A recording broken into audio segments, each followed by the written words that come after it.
chase success with Global.Media.com and celebrate it with or without champagne.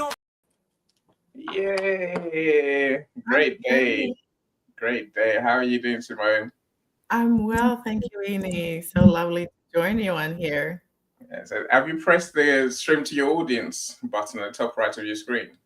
Oh no. Okay. No, it's fine. You press it now. And then it says to log in. Oh, okay. So you haven't done all that. Okay, so next time we'll set you up again next time properly. So you basically so what? I'd have to set up an account with StreamYard. Yes. They got a funny way of doing it these days where they make you sign up to something. So their 7-day free trial is what they call it. When it's StreamYard, and then I can connect my accounts from there. Yes, your Facebook, your LinkedIn, your. Oh, that's why I popped in, because I was like, but I didn't know what to do. Sorry about that. I take responsibility for that. So how is it going to go live on my page then? It's not, if I don't. It's not. What we do is at the end, I will download the recording, and then we shall put that onto, upload it onto your YouTube. Okay. Well, I can set up an account real fast. It doesn't take that long, right? You're going to log in and add your accounts, and that would definitely help. Why not? If I'm going to do this, how are my people going to know? And I sent it out to them. I don't want to disappoint them. So let me also 374-478 374-748. Oh, don't tell them out loud. Olawunmi, I see you on my LinkedIn, but I don't see you on my StreamYard. But I'm sure you'll get here soon enough. And people start appearing here. Welcome. Really? So, Olawunmi, I'm told, is the world's 74748. It's the world's greatest event organizer, event planner, event manager. So I'm glad you're here. Welcome. For anyone who's here, please put a comment in the comment feed. Otherwise, we don't know you're here. And then there's more than Olawunmi here. So, drop us a comment, and then I can welcome you properly. And then if you got any questions, any comments, please put them in the comments box. Or better still, come on stage, come to the studio and share with us. We'd rather hear from you than not have you in the audience alone. So there's many more people here than Olawunmi. So please drop us a comment. We want to know you're here, want to welcome you, want to thank you for being here. And I say I can't do that because I don't see you otherwise if you don't say something. What do you say where you're from, where you're joining us from? Just say hi, right? Sandra, welcome, Sandra. I see you now. Welcome. Sandra is in the same niche as you. You two in the same niche. Yes, and so I think you and Sandra are like my two best friends on this topic and support for immigrants. Oh, okay, really? I think I may have. See, there's so many of these coming through EDS, and sometimes I'm in the middle of working, so I'm not able to join. But I may have seen her name before. I've invited you to Sandra's event, I'm sure. So Sandra talks about the professional side of immigrants. Now she talks about the professional, corporate, and entrepreneur immigrant journey. She's writing her book as we speak, so that's about to be published. Whereas you have your book already.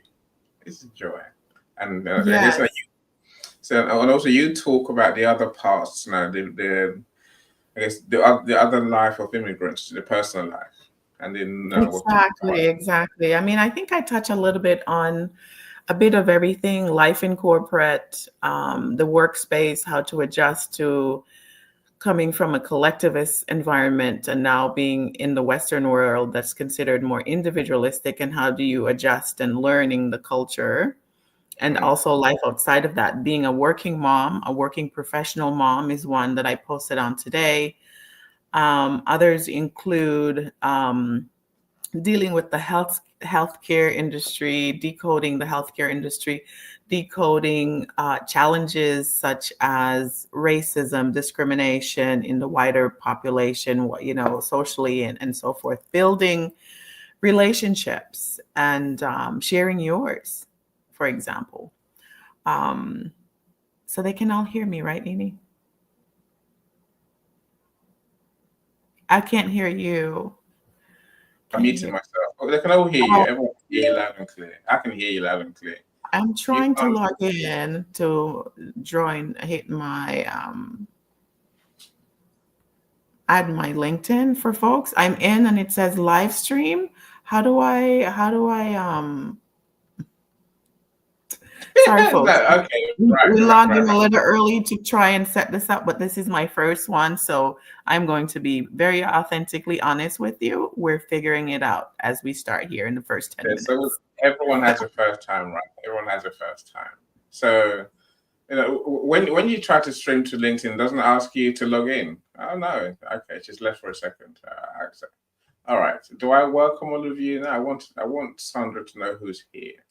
So give me a second. I see many of you. So Daniel, I see you, Dr. Amaka. Dr. Amaka, you got a difference? No, I'm sure. You look like you got your graduate hat thing on your head. I'm sure you haven't. But I do see you, Jay. I see you too. So no, we'll come to you in a second. Hopefully, Sandra will come straight back. It's not hopefully. I pray she comes straight back. Do I want to do other things whilst we're waiting? Like I was saying, Sandra is, the one who talks about immigrants, the immigrant experience. Whereas, no, Sandra talks about the immigrant's journey. Simone talks about the immigrant experience. Are you Right. are you all set up now? Are you all connected? Stream to your audience. Let's see. So It's telling me to add a destination. yeah. But here we go. We'll do LinkedIn profile. I'm And already do logged in. YouTube. Do YouTube. It saves us having to stream to YouTube. Okay. Let's go So ahead and do so just having that. to copy and upload to YouTube, basically. Okay. All right. Okay. So Sandra, we've done that. So we welcomed you. Linda's here from Canada. Welcome, Linda, as well. So Linda talks mental health or mental wellness. So I'm glad you're here, Linda. Thanks for joining us. Who's here? Daniel. We see you, Daniel from Boston. Thank you so much for being here. And we have Lois from the Netherlands. My good friend Lois, thank you for joining us. Ontario, Canada. Would I even pronounce your places right? I don't know. Liana, welcome. Say happy Thursday, any and everyone from a snowy Minnesota. Unfortunately, isn't that Okay, nice? LinkedIn is now added. Okay. And is there an option to add a second option? Yeah. Now you get to add 2 channels. Okay, So, I'm only seeing option for one. It has a tick next to. so there's no plus to add your YouTube. Yeah, I am seeing it now. Thank you. Yes. There you go. So Lois says next time in I will speak late here. No, I send a link to join the studio to a few people. So if you want to join us, you're more than welcome. If you can't speak, I understand. So when you do speak, I'll appreciate you even more. That's the way I tend to work. Jay, welcome. Congratulations on the book. Hello, Annie and Simone, says Jay. Jay's a storytelling strategist. And Jay, he always shares wisdom with us. So I'm glad you're here, Jay. If you haven't seen Jay's book, The Rules of Engagement and Storytelling, I can show you the book, but I'll leave that for a second. So to connect with Jay to learn how to tell stories and engage people. Dr. Amaka, welcome. So again, Dr. Amaka is in the US, having just finished her PhD and enjoying life enjoying the working life. So I'm sure the topic that we're going to talk about today, will resonate with you. So of course, we'd love to hear your thoughts on the topic. You're more than welcome to come on stage, Mr. Americo. Welcome. And I joined America's live shows. So the man, he's wise. He always has good things to say. So I'm glad you're here. Thank you so much for joining us. Simone, they're all here for you. They want to hear you, not me. Oh, yes. Welcome, everybody. Thank you so much for joining. This is my first live, and I'm in the process of trying to figure out how to get on here, but this YouTube one is stomping me. So I am coming back to you. And the YouTube was a bit more complicated than it needs to be, but I think YouTube has to verify that you meet the criteria. Right. I already have a channel. Right. So you got a channel, and how many followers how many subscribers do you have? 150? Right about there. Okay. We're posting and trying to build this out because I actually focused on my podcast, which is called the Immigrant Experience in America. We have 100 and almost 80 episodes. So our focus was generally there doing audio only. We have a lot of videos, and with our busy lives, are in the process of releasing video content of the interviews and so forth. Yeah. Thanks for joining, everybody. I'm sneezing quietly without being so. Okay, so this is just taking a little too much right now. So I'll come back to you, and we'll just focus on having this recorded on LinkedIn. Yeah, no, let's carry on, and let's have the show that we want to have, and then we can work out the connections a bit later. I see Americo from, is it Toronto? Welcome, Americo. I see Michelle. I see Linda. It's been snowing all day in Ottawa. Oh, wow. It's warming up here in the southern part of the United States, and we are so grateful. It's like a low 70s. It was a nice day here today. Actually, went outside, and I thought, no, it's not too cold. It can be worrying when it's not snowing in February, because it might mean it's going to be colder some of the time, which is not healthy, right? Yes, yes. I hear folks on the Northeast, like Washington, D.C., New York area, saying that they're supposed to get several inches, 12 plus inches here next week coming up, and we are not at all jealous, okay? We are ready to be outside with the pool. We are ready for the leaves to return. I can see budding on the trees here. So there's the legends, Lisa, and our menopause dietitian, holistic health expert. So I'm glad, Lisa's everyone's best friend. So I'm glad you're here, Lisa.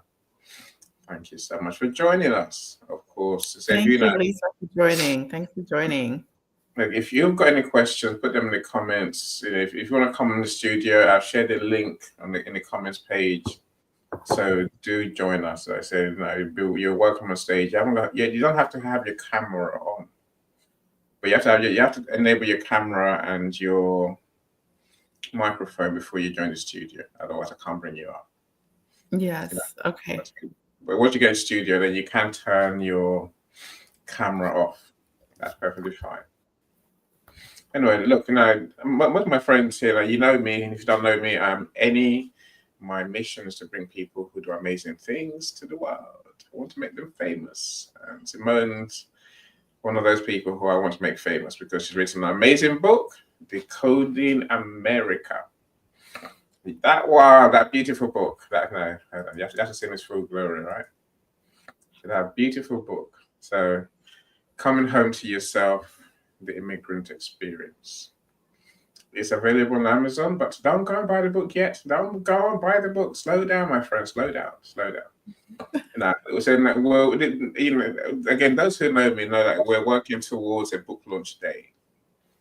So this hopefully is the first of first of 4 events that will take us towards a day we'll actually launch the book, and then you can buy the book at launch price. well, the ebook at least. And if you really want to print the print book today, then go and buy the book. You can also buy my book, that one there, Lessons We Learned from COVID. That one. Oh, I didn't realize that, Rini. You didn't realize that. I know I saw the actual name there, but I wasn't. You've been so busy. You've been so busy. You never clued me in. But wow. Yeah, nice. Thank you for showing interest. There's 10 authors in the book. It's an anthology, so we'll talk about how to build resilience should a pandemic ever happen again. So which it will happen again, by the way. So it's a good read to get some strategies to prepare. So that's me. Of course, if you want to write a book, publish a book, sell a book, then even do your book launch, or even achieve bestseller awards on Amazon. That's what I do for people. Wow. That's me. Yes, I see you make people famous. That's awesome. Simone, you're the star of today's show, right? So you're going to be on big screen most of the time. But I am here. I'm here. If you get too worried, I will put myself as a small box in the corner. Otherwise, let's tell us about you. Tell us about you. Okay, so sure. I most immediately here, outside of my official role, otherwise, I do work somewhere else, but I like to keep that under the wraps. But unofficially, in my personal life, I am a certified coach. I am now an author of this book, Decoding America and Coming Home to Yourself, the Immigrant Experience. And I'm also a podcaster. I host the well-known podcast by the name of The Immigrant Experience in America, where we have listeners in over 50 countries. It's probably close to 100 now. We hit over 50 in our first year, and we've been interviewing and releasing episodes now for 3 years, actually. At the end of January is 3 years since we launched our podcast. We were nominated in our first year in the top 15 American culture podcasts in the United States. And we're just so grateful for all of the support and our listeners around the world. And particularly, I actually was surprised because I didn't know that people would find immigrant stories so intriguing. And, but I found it intriguing. I've been able to find a lot of life lessons through listening to other people share their journey from another country and moving to the West or some other place around the world, and the adjustment challenges that come along with that experience. So I am a certified coach, author, podcaster, and I've since launched my business called The Bridge Concept. You can find us at thebridgeconcepts.org. We offer coaching programs for people who need assistance thriving abroad. We understand that when you leave, oftentimes, whether you're coming over for studies, right, to pursue international studies, or if you're an international professional who's leaving home to work somewhere else, or you're joining a family who's moved abroad, you might be a mom or a child or a spouse who's joining a family member who's moved abroad. There comes with that a lot of adjustment challenges. And so that has been our focus of our podcast, Now the Book, and our coaching program is to really help people thrive when they leave their countries and embark on a journey in a new place. And so our topic today basically is about adjustment challenges once you leave home. And do you know that according to the United Nations, 281 million people as of 2024 are moving about, leaving their home countries around the world as of 2024. That's a lot of people, right? And of those people, the reports are saying that anywhere from 50 to 75% of these people experience adjustment challenges once they leave home and try to adjust in a new country, whether it's learning a new language, finding the foods that you can eat that you know and you trust, building relationships, decoding the workplace, decoding the social scenes, building relationship with others, and putting roots down. It comes with a lot of stress. And the research actually says that it's worse for people who are forcibly removed from their home countries. For example, refugees who, whether it be natural disasters or conflict, are forced out of their homes and have to live in a new country. The culture shock that goes along with that actually is more challenging, and it covers a larger, a broad section, a broader section of people. So challenges that comes with culture shock ranges from having symptoms such as um, mild depression up to self-harm, fatal self-harm. That's how serious it is. I was really shocked when I came across the stats. So, oftentimes people don't realize, like myself, I didn't know what was going on with me. I just knew I did not feel like myself anymore. Right. I'm now overseas for over 25 years, but it took me literally over 20 years to actually get to the point of finding the words and the language when I started researching and listening to a couple of podcasts and starting my own podcast and talking to others and just realizing just how widespread it was. And through my journey over the last 3 years, I finally have been able to make sense of what was going on with me. Not being able to fit in, you make relationships, and sometimes they don't stick, right? Or you're constantly having to move because of your work. And particularly in my case, I lived abroad for a number of years. I was moving every 2 years from one country to the next because of my job requirements, right?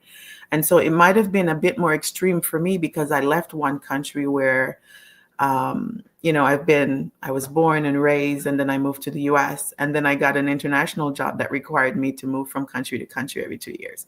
So it was probably a bit more extreme for me.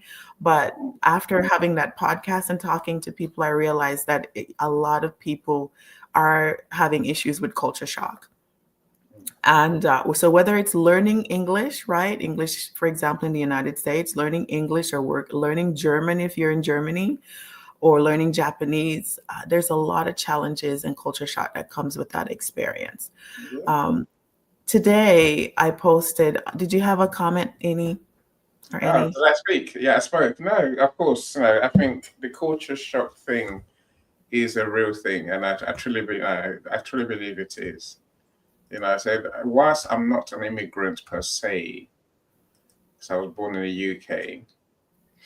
I think, I grew up in Nigeria, so it's a bit. When I came back, so I was born in England, went to Nigeria as a baby, came back when I was 13. Okay. And the culture shock was huge. Of course, I've been here ever since. And even though I'm British, it's like, even though I knew I was going to come back to England sometime, that was my dream anyway, right? Just going to school, for example. There's things you miss that you're never going to catch up on. That's what my culture shock mostly was.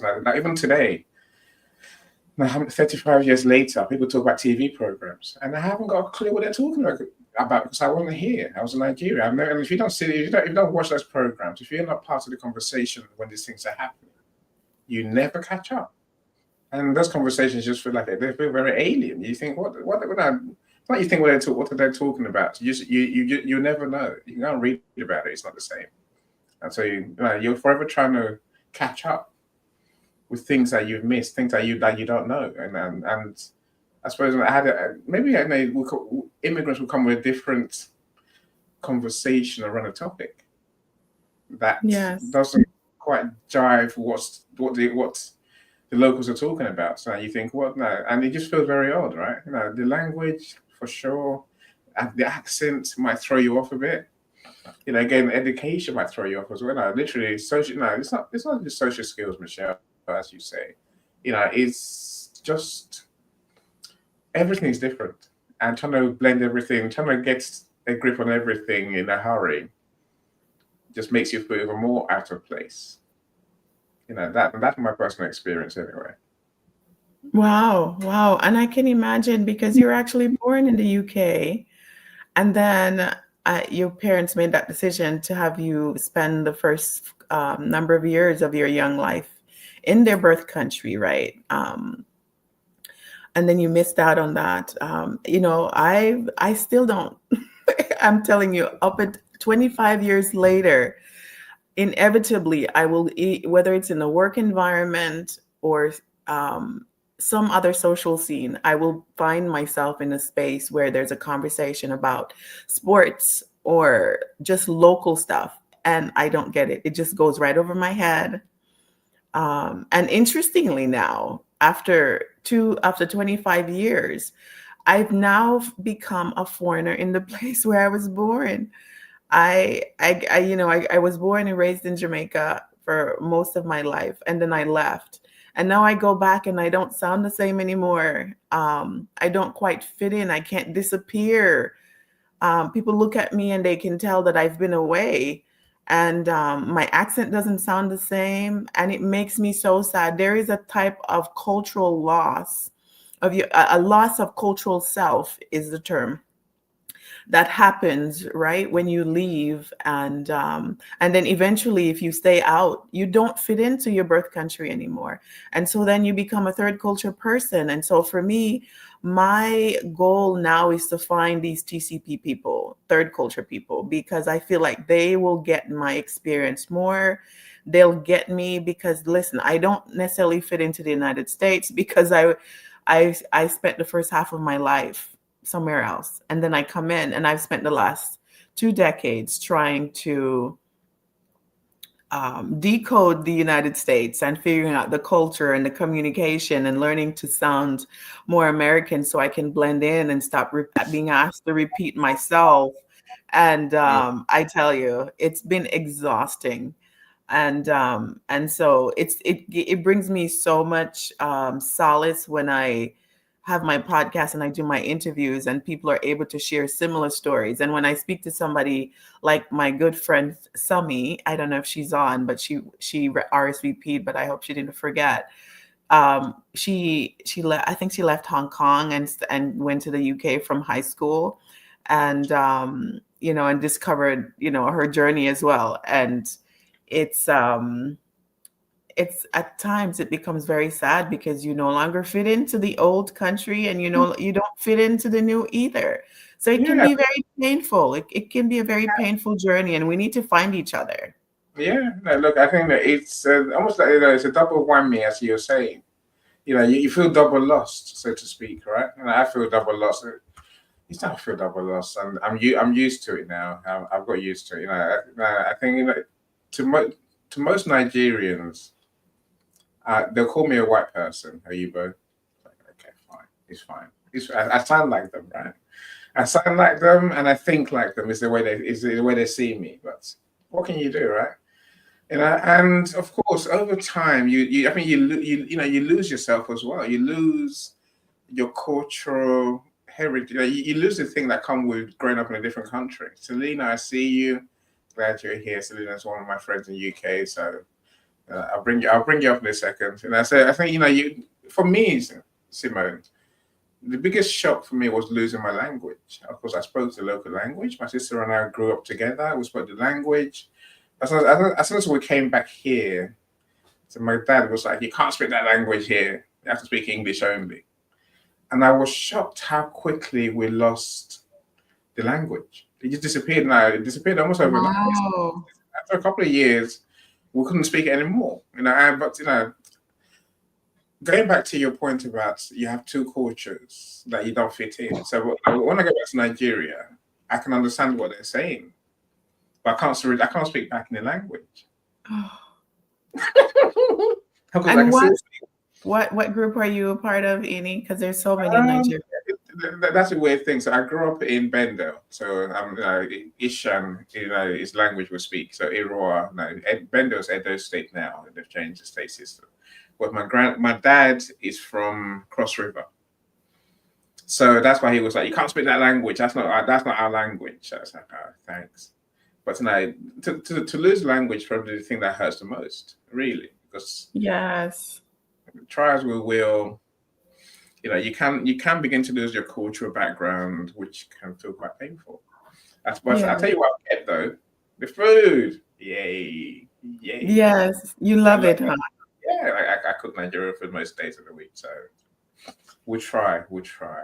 So you haven't lost everything, right? You've kept a part of your cultural self. And there's a quote out there that says once, for example, when you have children, if it's very important that they learn the language, Mm, and they say once a child has lost their ability to speak in that language, that they've actually they lose the culture. But there are other ways that you can maintain it, such as cooking the food, keeping up your traditions, et cetera, et mm, cetera. There's other ways. I am struggling as an immigrant mom, an immigrant professional mom with a daughter in the United States, trying to get her to eat like the way I was raised. I like you, Eni, I cook Jamaican food um, all the time at home. If I go out, I'll choose to eat Jamaican because it's in my core. mm. Nothing tastes the same. I have a very international palate, I would say. I love Chinese food. I love Thai food. I will try anything, right? A very broad palate.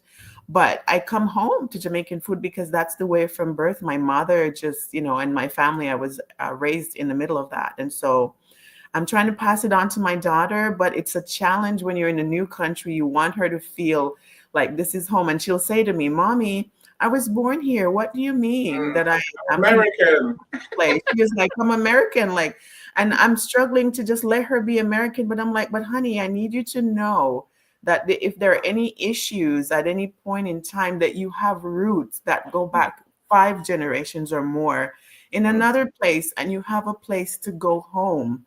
You need to know that. And so I'm already starting it. She's 6, but I need her to know that she has a home because Look, I'll say to you, there is hope, right? I've got a 15-year-old boy, and he's learning Yoruba off YouTube.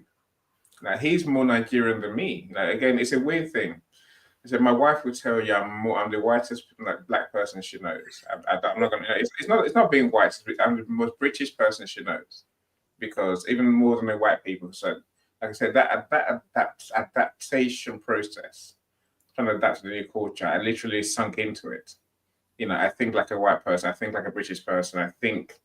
I live like a British person, right? But I take it for what it is.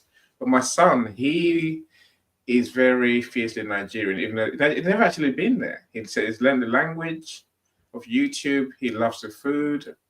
It still is, of course, normal British food, but he's more. He wants to go back there. I don't. I have no intention of doing that. oh, you Being- you won't take him at all?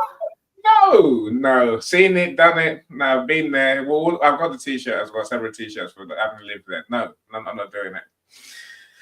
There's different reasons, Simone. Safety, security, all of those things. I don't need to put myself at risk. I'm all right, thanks. I'm safe where I am. I live in the countryside. I've got a good life. Why would I risk Yes. Yes, I understand that. I understand that. And it is all up to the individual, the Mm, parents. There are some cultures that are very strict and making sure that their children are very steeped in their traditions and their culture. mm, And in fact, in the individualistic cultures such as the United States, there's a lot of conflict that goes on within families, such as who you choose to marry, how you choose a spouse, whether you can date, because your culture might have different customs. And it becomes very challenging for children who are born outside of that culture to then balance the two worlds. My yeah. heart goes out to these children. And so that's why I wrote this book and I'm starting the conversation, because not a lot of people are talking about it. It's Mm, very challenging for the children, and it's challenging for the parents raising children in these other cultures. yes, for sure. Look, let me stop talking. Selena, welcome. Let me mention Sandra's comments. Simone, congratulations on the book. I can't wait to review it. Neither can we, Simone. Neither can we, Sandra. Really not. I'm sure Simone's going to review your book too, right? So you two are my immigrants journey experts. It sounds like it's full of interesting stats and stories. I'm sure it is, for sure. Sandra, you in the studio? Yeah, excellent. Okay, so who else? I said Michelle says I can understand Spanish, but I can't speak Spanish. So in reference to what I talked about earlier. Yes. I say all children should grow to get to know their culture. We love them too, but there is a whole cultural pull because they are. I think that our children are the third culture people. As you were talking, Simone, is what I was thinking. Right, I was thinking they are Yeah. third culture. This is the new this our new this culture is theirs. My kids are born in the UK, so it's very hard to tell them you have to live in a Nigerian way. So I'm just lucky to have a son who wants to live in Nigerian way. But even then, You forgot to say you want to marry a Nigerian girl. it's I didn't forget I'm leaving that well alone too. Leaving that well alone, Wesselina. Let me stop talking. So Welcome, welcome, ladies. talk to my friends. Sandra's here, and Selena's here. Hi, Sandra. I Hi. mean, you've got a very interesting topic, honestly, about, children not learning or understanding their culture. Where I remember when I came here, I'm in the UK from Zimbabwe. I could, I vowed to speak in my mother tongue to my kids. When they talk to me, they talk in my language. If they bring their friends who are from my country, they do the way I do my things. It's in my house. Up to date, my kids speak my language. And I thought I'm not going. I mean, the friends used to come and they would say, "Oh, they try to speak, these languages, this show, this," and I would say, "No, no, no, no, not here. Give me a break. Speak my language. Respect, respect." And so that's what we did. And up to now, they are not doing teaching their children what I taught them. But it's like sometimes if you talk to them, one of them, and say, "Why can't you just introduce a bit of, our culture?" I think it's a brilliant move. I think your book will go a long way. I found a few people from my country who are teaching also on YouTube.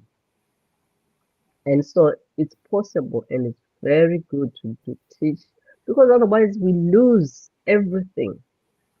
We don't find them in anywhere because they lose their culture. Yes. I mean, when I was sick, well, I'm a cancer survivor, stage 4 cancer survivor. Wow. When I survived cancer, it's Wow. because I went back to my traditional foods.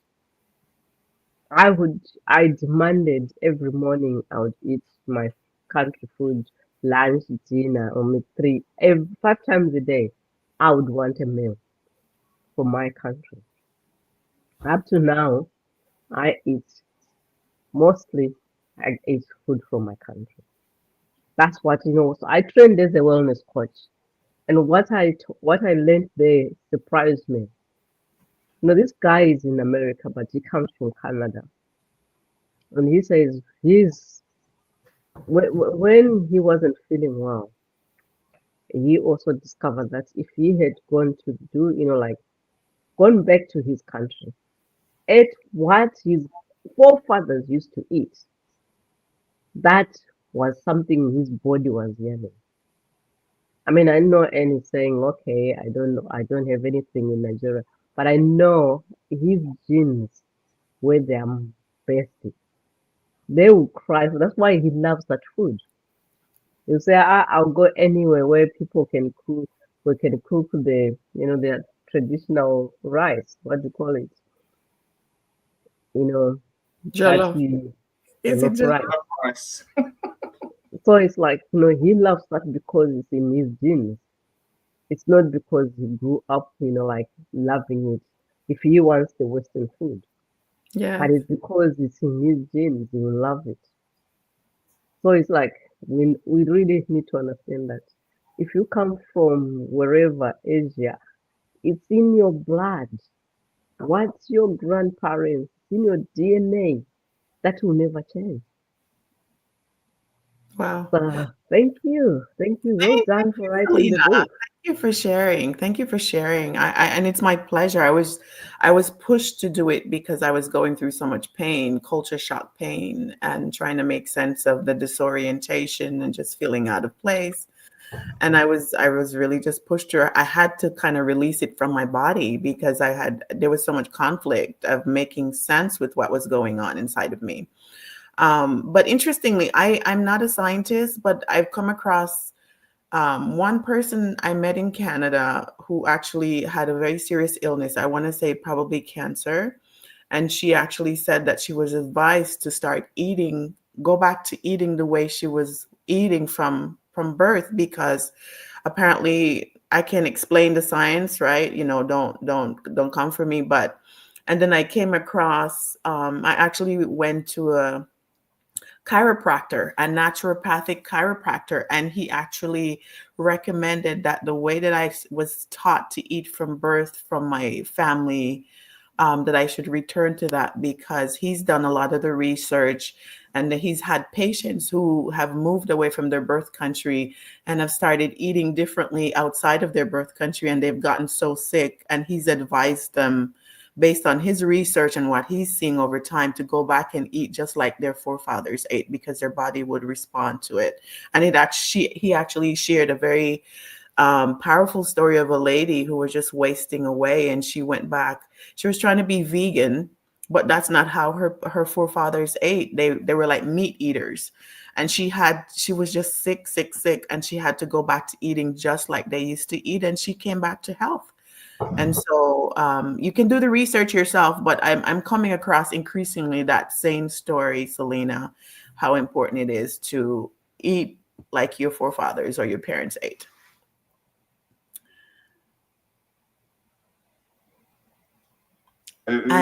So let's address Michael's comments, if you don't mind. Sure.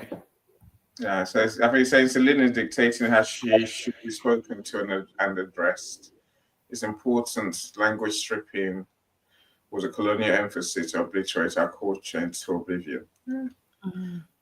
Yeah, it's a view. It's a view. And I say, of course, but I think that it's like I explained, mine wasn't someone deliberately trying to obliterate my language. It was more my, I think that it's this weirdism of the reality that in Africa especially, there's different cultures, different languages, in different states, different places, different villages. It's like, and people don't value the other languages in other parts of the country. I'm sure it's the same in Ghana, where there's different languages, right? And so and that's where we lost our language. And I say it was. I never realized that you could lose your language so quickly. Wow. It was quite a shock when it was suddenly we just didn't communicate in our local language anymore. It's very weird, very weird. Right. Anyway, thanks, Michael. The oral part of it just disappeared. You do say you still understand when you're there, when you're immersed in the culture, but you just are not able to find the words to respond back in the local tongue. Yeah, it's funny what was there. The last time I went back, and I say after a couple of days, you get you are very fluent at it. So watching people talk about you in front of you, and they think you don't understand the word because I'm white, clearly. I'm the white person in the room. So and then you sort of look at them and smile, and you're like, oh, yeah, I know what you're saying. It's quite funny. It's quite fun.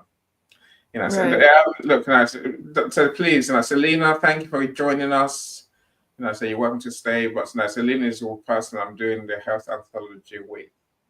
We're working on a group book based on people who survived life-limiting illnesses, life-threatening illnesses. So if you survive cancer, so I want to write a book to tell those people's stories. How did you survive? If you can join, if you've got a story to tell, if we can learn from you, connect with me. Let's talk about how you can get in the book. I'd love to tell your story. And that's one of Selena's book. Congratulations. Congratulations. I've also friends, Michelle B. You want to buy everyone's book? There you go. Many books to buy. You can add Simone's book now, and then later on today you can add Levan's book as well. It's very good. Selena, thank you so much. Please, hang around if you want to add to the conversation. Feel free. Let's hear from Sandra. Another one of my best friends, my best author friends. How are you doing, Sandra? Doing well. Can you hear me? Perfectly Yes. perfect. Yeah? Okay. I wasn't sure because my computer is acting really strange. No, I just wanted to come here because this topic for me is something that is very close to my heart. I'm an immigrant here in the U.S.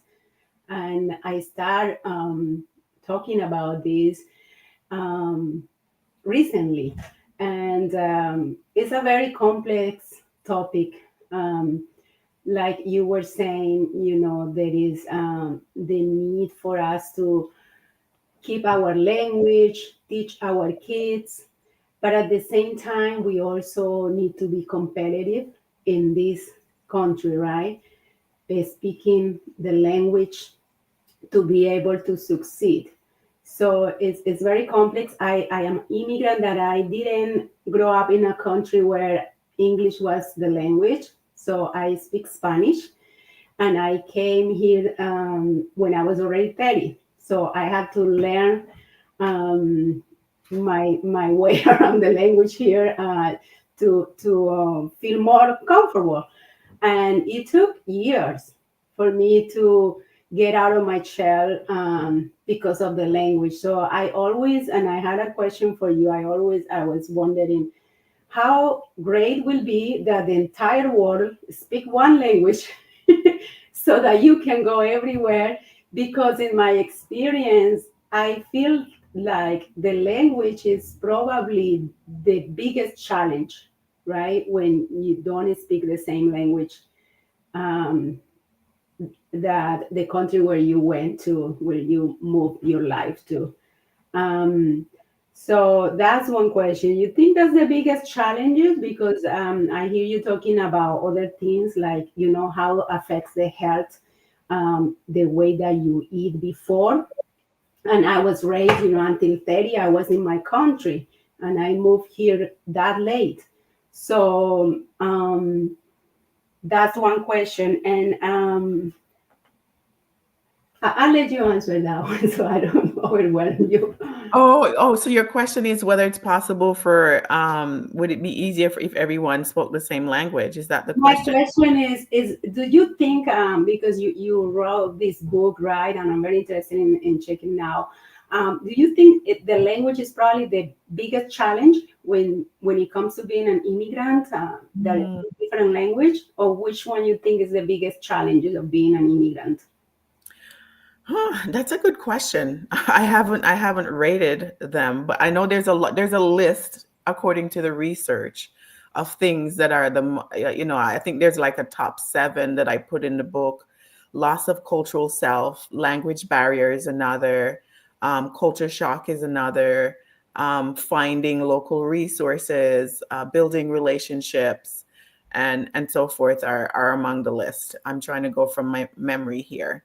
But culture shock, language barrier, um, finding local resources, raising children in a new environment are up there on top of the list. That But I makes would say for people who come from places where English is not part of their culture, I can imagine that really amplifies and make the challenges even worse, right? Because you now have to sit down, So for example, from 7th grade in high school, grew up, started learning, I think I started learning Spanish. And then in 8th grade, I added French. And so my life um, up until 3 years in my first degree, I studied, right? I was learning English, learning and doing my studies in English, but I also was studying Spanish and French at the same time. So I can totally relate. And for me, the actual transition did not come until I actually lived in Mexico City for 2 years and traveled throughout the country and was fully immersed. And I had to work using Spanish. That's actually when it actually switched, where I actually could fluently speak and even started dreaming in Spanish and being able to just kind of feel like I was really finally being able to speak. So I can imagine, I can totally relate Sandra, to your experience of moving to an English-speaking place. Spanish is your native tongue, and learning from scratch at an older age as well. The research is saying that for children, you should start them out at probably 18 months in language studies, for example, if they're in the United States, to make sure that they're able to pick up the language easily. So it becomes even more challenging for you as you get older. And I can imagine it wasn't easy for you. Yeah, in my own experience, that I consider the biggest challenge when it comes to people who come from Latin America and, late, meaning already an adult, out of college and move here to work is really challenging. And also depends on how much English they know back in Colombia. Sometimes some people there do have learned English, so that helps. But still, the daily life was something tough for me. I knew the business English, right? Because I was working with a global company, and so the language for work was fine. But when it comes to leaving the country, ordering food, and go shopping, and at the beginning you didn't understand everything that people was talking to you. So yeah, it was challenging, but we learn. And now the thing that you say about raising kids in in another country, I am going through that, right? I have my son, and I have taken him to Colombia, my country of origin. But he's growing up here. The language, once he went to school, it was harder to keep him speaking Spanish.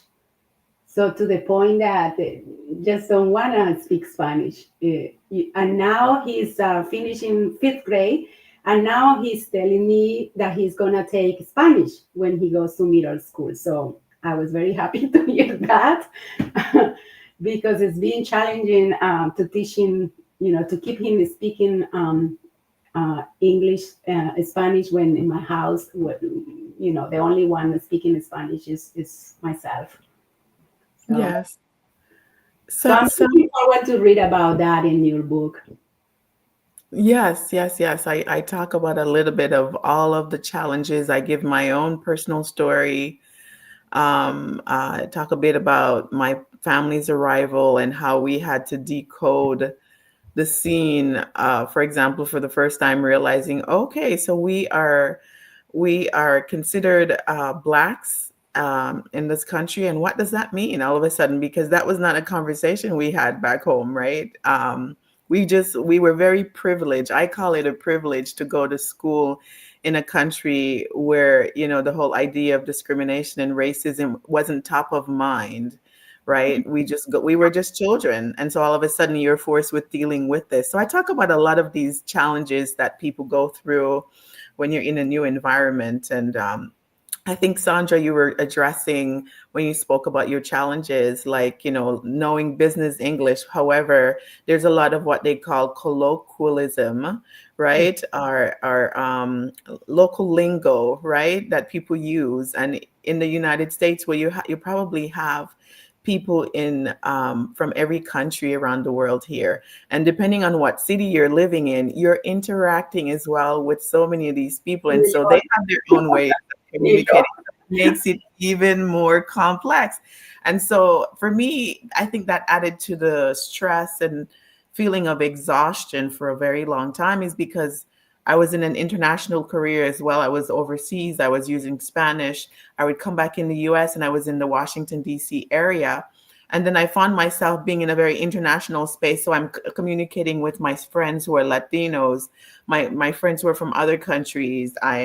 It gets to be very exhausting because your mind is it's taking on so much. It's an overload, learning the different groups and adjusting yourself when you go through different spaces to make sure that you're building rapport. It is exhausting. Yeah, when you're just learning. But it's interesting when you start assimilating the language more and more. It's true what you're saying. You start even thinking in that second language and dreaming in that language. It's Yeah. really fascinating. Right now, I'm reading a book called The Power of Language. Her name is Veronica, can't remember her last name, but it's very interesting where she's talking about the topic of the speaking more than one language, and how that impact the brain of people who is able to do that, and the capabilities that even with Alzheimer's, it delays some few years, Alzheimer's by 5 years. The fact that you can speak multiple language. Yes. So I've heard that actually. I've heard about some of the research. I'm not the best to be quoting on it right now, but I have heard that it actually creates new neural path in your brain.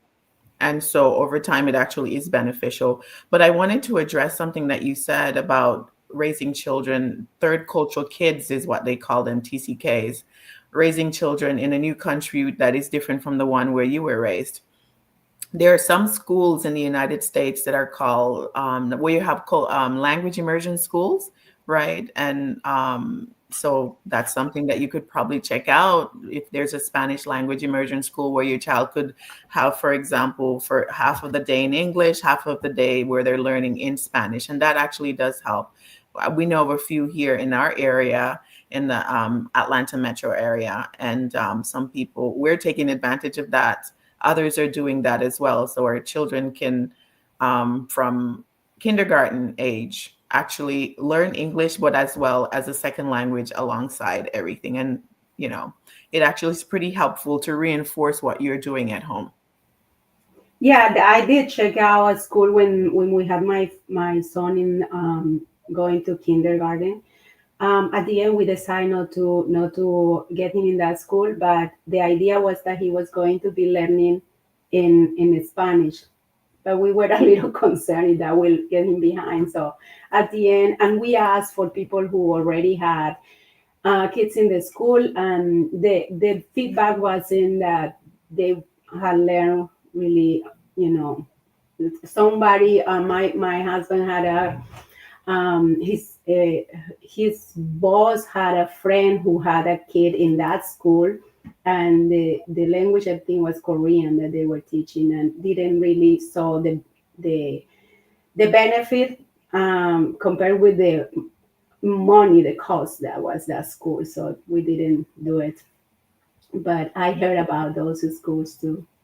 Right, right. Yeah, there are some public charter schools that offer the language immersion option for you. So it doesn't necessarily have to be in a private setting as well. So, for anybody else who's listening, that is another option as well if you are not able to afford the private school option. But yes, that is an interesting option, making sure that your children retain the language, the culture, because identity is such an important issue as our children are growing up in a different environment, right? Because there's in particular for certain groups, for certain minority groups, there's a lot of negativity coming at your children. And so it's important for you to help to reinforce positive identity, and language and knowing their roots and heritage is a part of that.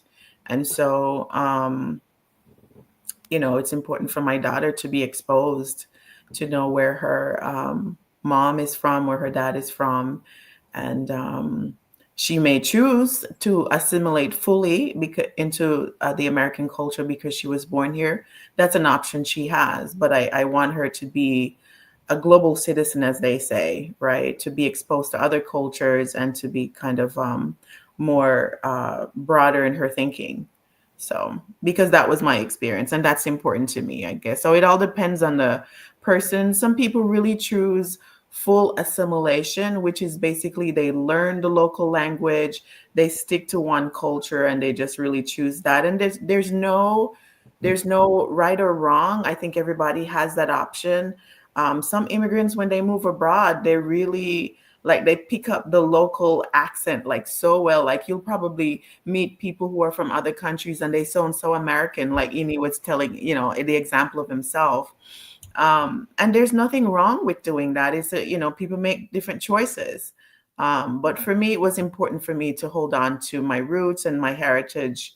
And as I've gotten older, even more so with making sure that I'm passing that on to our daughter, because it's important for identity purposes. Mhm. Yeah. I I like. Sorry, Sandra. Go on, Sandra. Sure. Okay. No, just wanted to add on that point that it is true because my first years in the US, the first thing you try to do is to assimilate the culture and just try to fit in, right? But that comes also with I don't know what the word is, a price, right? How you mentally feeling about doing that. Um, in how it's affecting your self of worth for who you really are and with what you join the world, that you are. So it's like having two personalities. But what I discovered is that once I this 1 second, I'm talking. Once I decided to start embracing more my immigrant journey, and my story, and what I really am, it was easier mentally. Just become more open to talk to people and share your stories, who you are, be more authentic and proud of who you are instead of trying to fit in. It just became easier for me to share and to just be.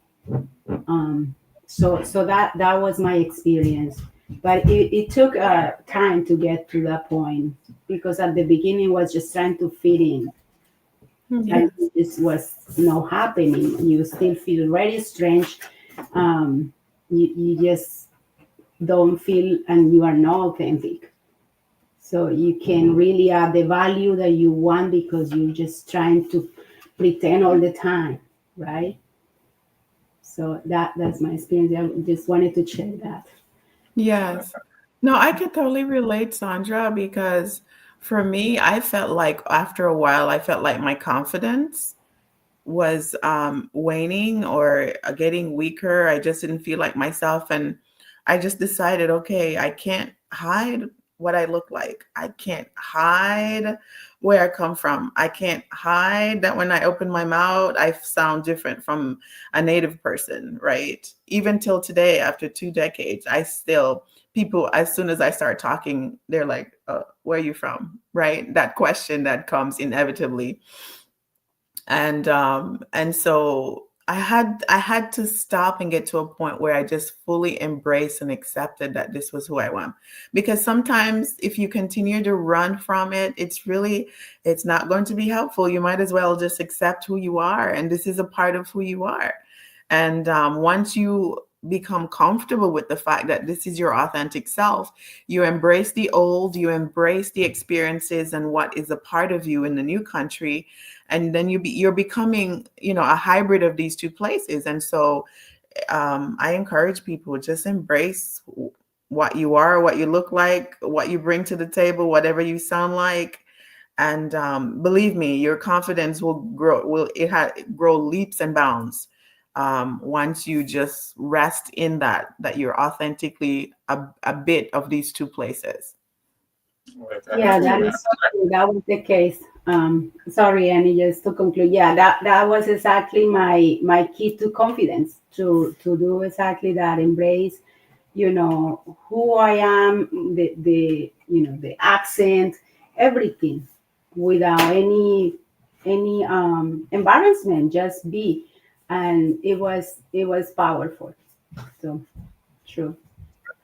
Thank you so much. Look, and I guess I was laughing because, when I came back to the UK, and I remember going to school and kids were being they were saying things. I'm just looking at them fun. I'm thinking, what's wrong with you? And I think I reported them. I said, there's something wrong with that kid. It wasn't me being black in a white country. And I'm like, what's that about?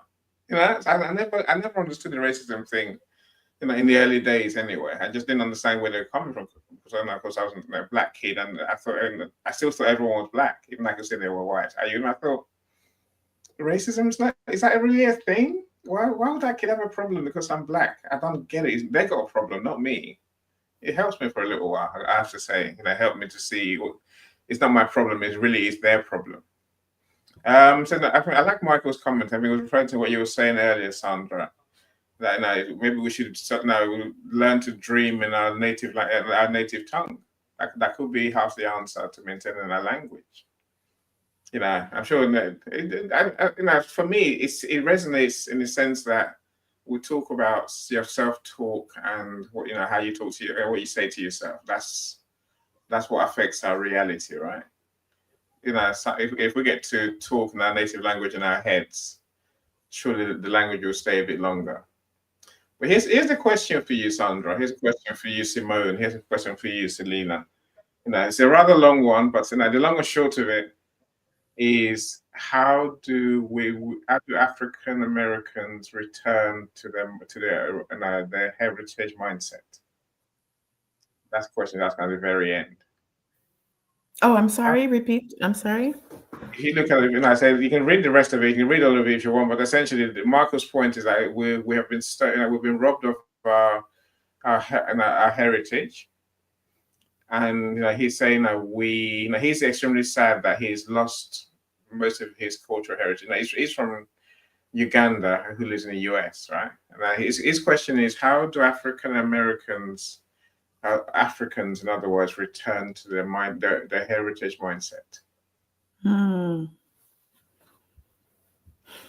Yeah, I mean, I don't know that there's a one answer across the board for everybody, because we're all coming at this from different places, different experiences. But I think, for somebody who has only known the US or any other place, and in the context of African Americans who were involuntarily brought into the US, right? I'm sure that it's traumatic of an experience to even embark on that journey, to go in search of your roots and your heritage. And a lot of times there's a lot of lost information of even tracking that. But increasingly, we've been seeing through like Ancestry and other types of places that it is possible to perhaps trace your roots.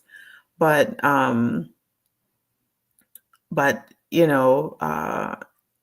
sometimes it's a journey you have to go on. It's not going to be easy. I have to get up every day and look at myself in the mirror, and I have to choose to accept myself fully and how I phenotypically show up in the world. There's nothing I can do about that, right? And so how I sound, how I eat, I have to choose me at the end of the day, to thy own self be true, right? And so we can't try to please and to please others outside of ourselves. We have to, as my book says, come home, right? That's part of my message in this book, is to come home to yourself. The individualistic cultures that we a lot of times storm to for capitalistic gains, we become human doings. We work, and oftentimes we lose ourselves to work. The long hours, the striving for the big house, the better car, the luxury car, whatever it is that you defined, whatever definition you have of whatever dream you have when you leave your country, you chase that, and a lot of times we lose ourselves to doing. And when we get to a place after a few years or decades, we realize that we can no longer be with nature, calm down, and to be in community with others. And so my message really is to come home to yourself, reclaiming that part of who you are, because I'm telling you that culture shock issue can live inside of you for years, inside of your psyche, inside of your body. I mean, I mean, I had gotten to the point where I was speaking and starting to like trip over my words and can't even explain myself. And I had to come home and just say, hey, this is where I come from. I can't, I'm not going to bleach my skin to look pale like somebody else just to be accepted. I'm going to show up fully exactly how I show up and how God made me. And so this is my message, right? For anybody who, whether you're African American or from some other place, Latin America, the Caribbean, there's lots of diaspora, African diaspora, people in the African diaspora and other groups as well. Come home and learn about your roots and your heritage and embrace all of it, your language, your culture. And for people who are first generation immigrants who voluntarily arrived to the West, um, sometimes you might feel that you need to silence that part of where you come from so that you can fit in. But at what cost is my question to you? At what cost to you? At what cost to your children? Because sometimes you get to the other side of that and you're in mourning because you realize just how much of yourself that you've given up. And so, Yeah. you know, in any case, go ahead, ladies. Yeah, I mean, I appreciate, the way, you said, you had to go back and be yourself. It's very crucial because at first I couldn't speak because I trained as a speaker. But at first I was, like judging myself so much, thinking, okay, what if I say something with my own dialect? What if I say, pronounce words? I read at church because our church we don't have preachers, we have readers. Sometimes when I would say a word from the desk, people would correct me. Then I ended up saying, okay, if I'm not going to stand up for myself, I'm going to be depressed and I won't read. So what I decided to do, I said, you guys, look at me. This is not my mother tongue. I come here, I speak it, you hear. I make one silly, mistake. It's not even a mistake. That's how I grew up pronouncing that word.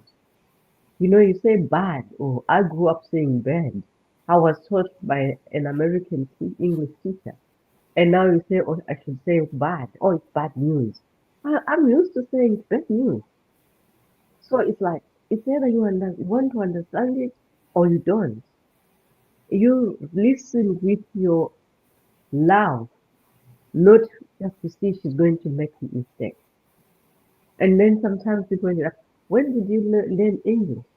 Did you learn English when you came in this country? Or did you, it's sometimes so tiring and so depressing. But it needs you to have a thicker skin and say, you know what?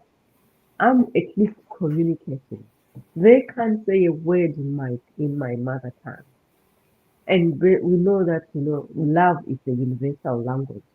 So if these people have got love for humanity, they will understand what I want to say, what I'm trying to put across. And then it won't bother you. I think it's like, well, I mean, the question is, if we bring our children up, or those people who come into the country, and we don't really tell them how tough life is and how to be or to stay true to themselves, then it becomes so hard. I've had some kids who came in, they were eating foods at home, traditional foods. But when they came in 3 months into the country, they don't eat it anymore. They eat rice, they eat, breakfast with meat, eggs, and whatever. And yet in the country, they used to have porridge for breakfast. Now they can't eat it. They want proper breakfast. Like I don't eat, like English breakfast, cooked breakfast. But when they come to what now cooked, so when they come to my house, it's like cereal. That's enough for me. A banana and some fruits and what? That's what we have. If you want something for later, yes, but not to say you can't demand breakfast. You eat what is there and what is right for you. And when I mean, I remember I went to my daughter's house and the husband was cooking. He loves bacon. He's a big lad, and he loves bacon. And I said, have you ever read anything about bacon? What makes bacon? If you can just Google it, then I know you will never touch it again. Then they say, oh, no, don't. You know, it was even my daughter said, Mom, we know you know, but keep it yourself. We love it. So sometimes it's difficult, but you know, you have to put it out there. This is what it is. It's either you go, but at least you should know the do's and the don'ts, the pros and the cons. If you are going to do this, you are being detrimental to yourself. And you're not harming anybody who is being harmed. I'm just telling you because I love you. I want you to know the truth.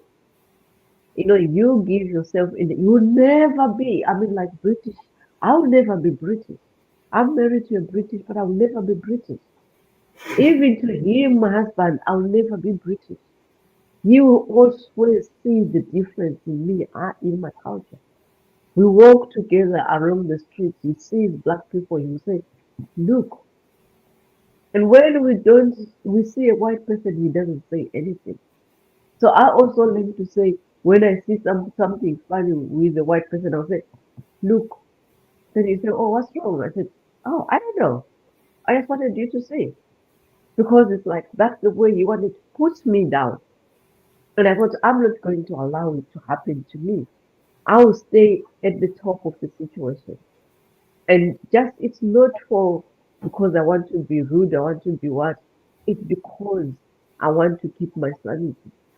I want to feel that I'm human. I want to feel that I am me. Nobody's going to change me.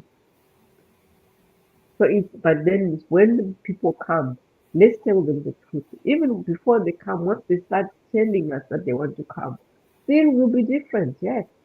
But don't lose your identity. Thank you.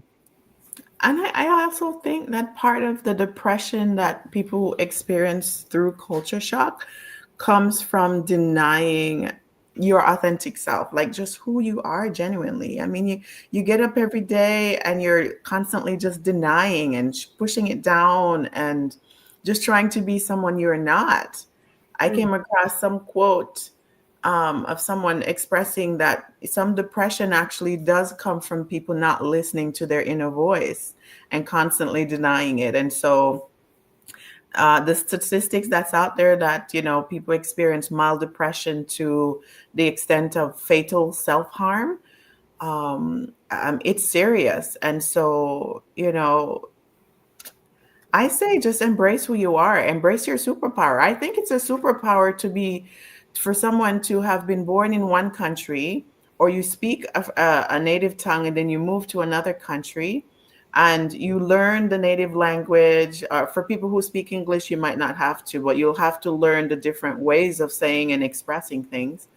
But you learn the local lingo, you learn the culture. I mean, at the end of the day, it's a superpower because you can be a bridge person, right? And you can really help people to communicate cross culturally. Mm-hmm. I actually think it's a superpower that you can use in business, as an entrepreneur, in so many spaces as a third culture person. So I say embrace the part of you that you've been trying to hide and silence. It's just there. And like Selena, her accent will probably never change. Like Sandra, her accent will probably never change, no matter how you try to assimilate. There's going to be some of it that just remains because that's how you were taught to speak from a baby. And some we can explain why the brain expresses itself that way, right? Through language. Some of it will never go away. So don't run from who you are. Embrace who you are as a third culture person. I agree with you entirely. I think the answer to Michael's question, how do we return to our mindset? It's more about loving yourself as you are. And I agree with you totally, Simone. Knowing more than one culture is a superpower. So it helps me every day, because you can see things in a broader context. You can see things, you can have a different point of view that you probably wouldn't have if you only lived in one culture. And I'm sure everyone who's ever moved, to a different environment has often a different perspective to everyone else. We have to embrace that and work with that rather than, like you say, deny it. What's the point in denying? When we deny it, all we're trying to do is we don't bring our whole selves to situations, to circumstances, to events. I guess we have to turn up as us, and we are a mix of many things that help us more than hinder us. Exactly. That's just my thoughts. Yeah, No one and asked me, but go on, please carry on. no, it's so true. It's a superpower, and unfortunately, immigrants or the communities, they don't see it that way. And research shows that, at some point there's going to be more people speaking more than one language, right? So if you think about it, we are in advance already. um, so it's something that we should be proud of. Is what I love. I wanted to say I love the message that you share in your book about coming home. You said is the main message from your book, because it's I totally, I mean, when you say that, it resonates with what I went through, to get to this point now, where I was lacking of that confidence because I was just trying to be somebody else. But once you understand that that's the big problem, and challenge yourself to be authentic, to start little by little, to be you. And like you said, we come to America with focus in the, doing and having, right? Work hard, and then having the house, having the car. But we forget to be. Mhm. We don't take that time to be. And it's very important to balance the three, to do, be, and have. Because when you forget about the be, it's very hard to get to the have. You just take, your health, your mental health, Yes. and the joy of life. And there is another point that the opposite side also of moving to a new country, that I want to know what you think about this is, eh, I agree we should be very proud and authentic, but we also need to adapt, right? When we move to a new country, people have different reasons why they ended up in my case, in the US, or in the UK, or in other countries, Germany. But when you choose to move to a country, be open mind too, to learn the language, because it's the only way that you're gonna be free. If you can express yourself and communicate, then you're not gonna use your voice, and how you gonna, I feel like, I wrote an article in my LinkedIn, is I think that learning the language is a bridge to freedom,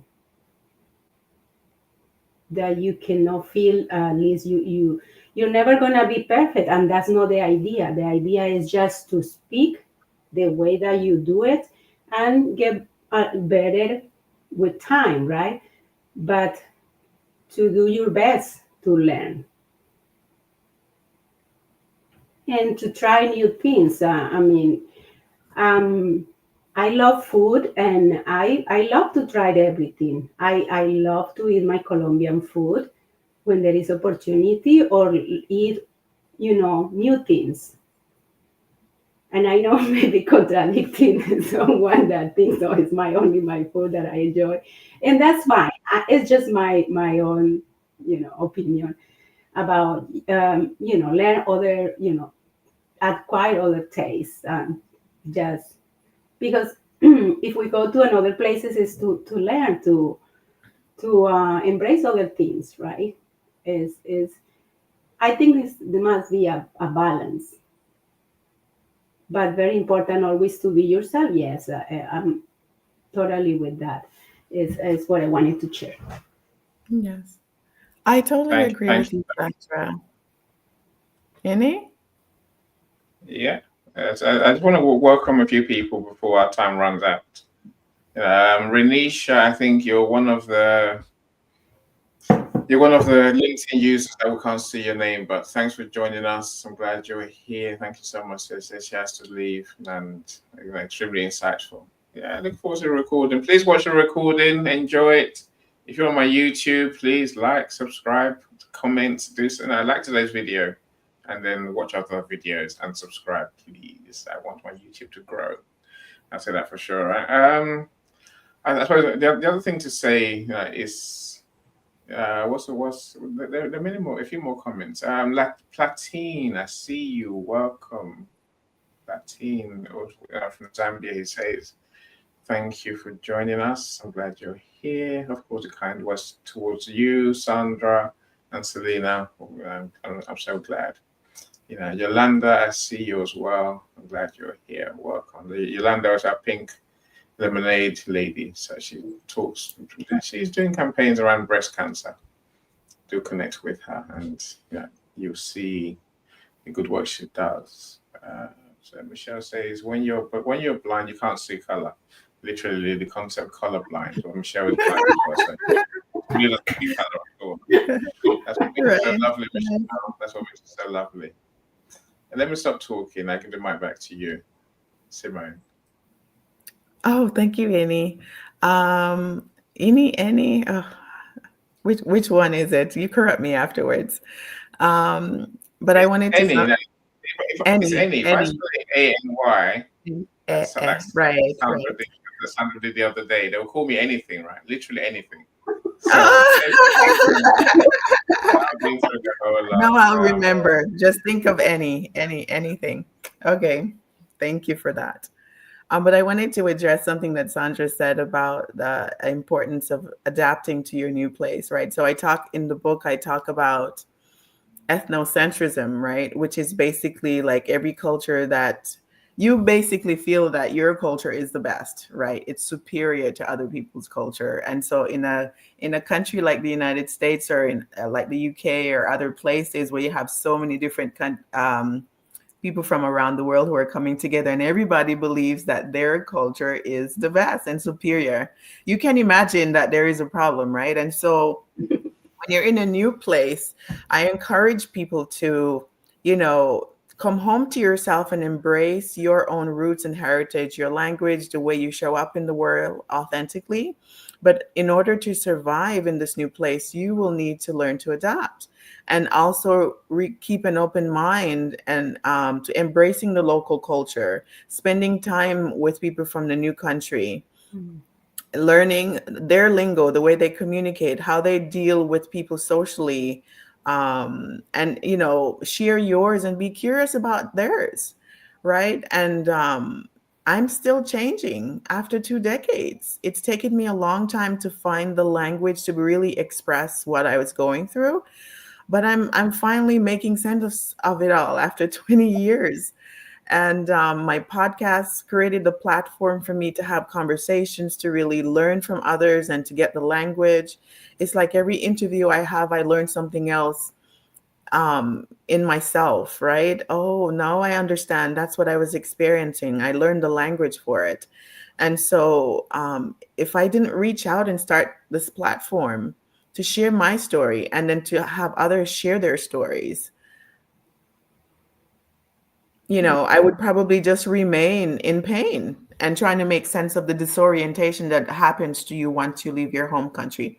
But aptly said, Sandra, it's very important for you to remain open-minded, to learn. The learning curve at times can feel like it's never ending, right? Like every day you wake up and it's like years, sometime, even decades, you continue to learn and you don't feel like you're gaining any footing. But I think over time, you realize just how much you have changed, how much you've adapted, how much you have gained, how much value you bring to the table. And so just come with that open-mindedness. And at times I encourage people to suspend some of those ethnocentric um, ways of thinking that my culture is superior. Yes, there are great ways that you guys, that you and your culture do things. However, someone from another country has the same belief as well. And so when we come together and we share the great things about ourselves and the great things about where we're from, then we realize just the amazing beauty in that salad bowl, right? And not necessarily a melting pot, because sometimes we don't always melt. Our accents don't change, they remain. The way we eat don't change, no matter if we try to blend in. Sometimes I started getting sick with eating certain things here, so I had to literally return to the way that I was taught to eat from I was a little girl, because I was always getting sick. I had to remove certain things from my diet, like dairy, gluten, and certain things that I wasn't raised eating. And so I had no choice because I was getting ill and my health and my mental health was being impacted. So I had to come home to me and the way that I knew how to take care of this person, Simone, so that I could be my best self in the world and to show up authentically. So for everybody, we're all on different journeys and we're on different places along that journey. But I encourage you to, remain open-minded when you're meeting people, and consider suspending some of those ethnocentric ideologies that might be problematic when you find yourself in diverse spaces. For sure. Look, Linda, I think we agree with you. At the end of the day, we're still who we are, as Sandra said. Which should actually be celebrated and shared. I think we all agree. We're richer for knowing more than one language, custom, traditions, and foods, and that's the truth, right? Now, actually, talking about the foods you don't eat, I'm sure Selena's agreeing wholeheartedly. I mean, there's many things that you can't that we. I can say, because I've read her books. I know that you know, eating differently is definitely one of the things. Do you want to speak, Selena, about the food bit? Yes? You're on mute. You're on mute. You're on mute. Yeah, I mean, it was really what you eat is very crucial. I mean, it's different from what Annie wants to eat. Annie wants to eat, like chili things. I like, I like some chili, yes, because from a little girl, my father used to be a teacher, so I used to eat every little leftover from dad's table because we had meat, we had big nice things mommy gave them. So when they left there, I would eat the food. So I learned eating chilies when I was young. Now, if I eat food without chilies, it tastes like spices. I love spices. And I know from young, in a young age, I used to eat, the food I love. So my body just wants just like you, it's like your body craves for food. I eat, like traditional Southern salsa, which is made by maize meal or some small nuts, some small seeds, different types, but I love the small seeds because they don't have a lot of, they can't put GMOs on that. So I always try to find the things which my really great grandfathers used to eat without GMOs. And that I get some stuff from back home. I freeze my maize, I mean my meal for the whole year. I'll be taking from the freezer until somebody brings some, because I've got a cousin who comes here every year. So every year he brings about 4 kgs, 5 kgs for me, and I freeze that. Dried vegetables, they dry them back home. Then this time I received dried mushrooms from back home, and they brought it. Dried fish, I take dried fish from home. That's what I put in my freezer. I forget about it. Come rain, come sunshine, I don't complain. I can always open my freezer and have a meal from there. That makes me who I am. You go to McDonald's. I mean, I don't like anything there. It's not like you. Even I used to have a friend actually from Germany. I used to work with. She used to bring, in Manchester. That's where we used to work together. She used to bring some chocolates, and then she would put them. First, she used to put them to hide them, and put at the top the cheap ones. I never touched them. So one time she says, "Oh, you don't like chocolate?" Because I put chocolates there, you don't touch. And I said, "No, chocolates are not my thing." So what can I bring you when I come? I said, "Okay, bring me a tea mug." So she brought me a tea mug. And so from that time, she never used to worry about the chocolates, because she used to fear that I'll finish the chocolate. I said, "How can you not want chocolate?" I said, "No, I don't like sugar. So I'm sweet enough. What more if I put sugar? I'll be too sweet and get sick." Oh, I don't like sugar. So it's like, I mean, but when I was growing up, we were very young. My aunt used to not take sugar. I thought she was very clear.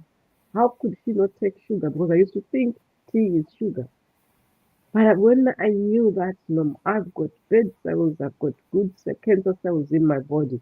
If I mess them by giving the bed cells sugar, they will grow triple in my body. So I don't want that. I want something which can reduce them. So when you eat, please be clever. What did your great grandfathers before this is John Rhodes went to Africa to sell our forefathers with sugar, to sell our countries with sugar? We never used to have it. Natural fruits and fresh air. That's what I eat. Thank you. And thank you Thank you for so an much. amazing event. Thank you so much. I loved it. I couldn't go. Even Annie wanted me to go. Sorry. Thank you so much for sharing. We are back here again. More of your friends have joined. Simone. Jasmine's joined. So Jasmine says, made other comments, but receive personalized coaching. Is this you? Is this you, Oh, Simone? thank you, Jasmine. Yes, Jasmine works and she does the social media for me on YouTube and LinkedIn. We've just started collaborating together. Thanks for joining, Jasmine, and for sharing that. I appreciate it. I didn't realize she was there listening. I don't know how long she's been listening, but it's great to see her. Yeah, and do check out your coaching service. I'm sure you mentioned it before we go. America's Supermom, Lachelle, glad you're here as well. Lachelle's got 15 kids. So, and I'm sure that she has thoughts and strategies that we can all learn from, for sure. My computer's frozen at the wrong time, but Simone, I'll let you wrap up. I'll come back in. I'll come back in 10 minutes.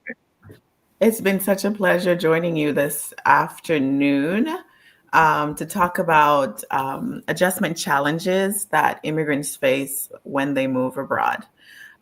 Check us out. Our website is thebridgeconcepts.org. We offer thriving abroad coaching, my new book, Decoding America and Coming Home to Yourself, The Immigrant Experience. Also, check out our podcast, The Immigrant Experience in America, where we have over 170 episodes of interviews with immigrants from across the globe talking about their journey, leaving their home country and adjusting in a new country. I think that's it. You can connect with me on LinkedIn or find us on YouTube.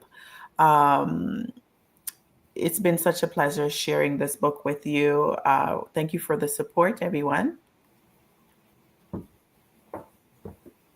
Thank you. Thank you, Simone. I really enjoy this room today. Like I said at the beginning, it's a topic close to my heart, and the message of your book is just resonate a lot, and I can't wait to check it out. Isn't it? Do you have it in audio? Um, what's it called?